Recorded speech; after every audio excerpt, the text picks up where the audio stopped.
Hello guys! Andito tayo ngayon sa Farmer's Daughter Restaurant. Dito lang yan sa may Tamawan Village, Longlong Road, Baguio City. So ito yung kanilang main branch. Yung napanood yung nauna kong vlog, yun sa may Marcos Highway. So ito again, ang main branch ng Farmer's Daughter Restaurant dito sa Tamawan Village. Tara, pasok tayo! Bago pumasok, tatanungin kung ilan kayo at aabutan na kayo ng menu. Pasok ka na sa loob. So, ito ang vibes dito sa Tamawan Village branch nila. Yan. So, pasok lang tayo. Tapos, mamimili na tayo kung saan tayo uupo.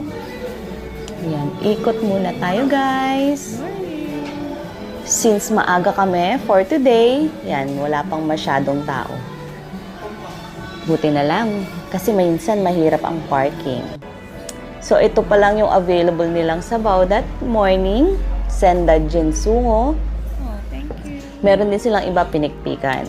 So, ito naman ang aming favorite, ang sauteed watercress.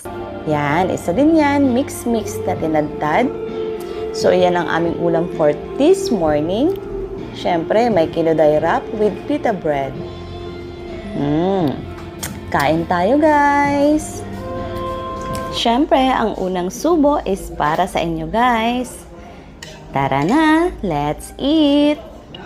So, etong Farmer's Daughter dito is katabi lang mismo ng Tamawan Village. Pwede kayong mamasyal doon at makikita nyo ang iba't ibang huts from different provinces ng Cordillera. So, at least magkakaroon din kayo ng glimpse or silip kung paano ang lifestyle ng mga Cordillerans.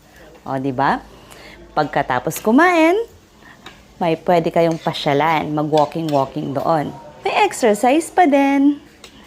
Yan, let's enjoy lang ang mga pagkain dito sa Baguio. Lahat fresh at masarap.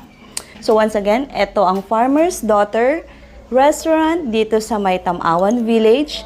And may isa rin sila doon sa may Marcos Highway before the bridge.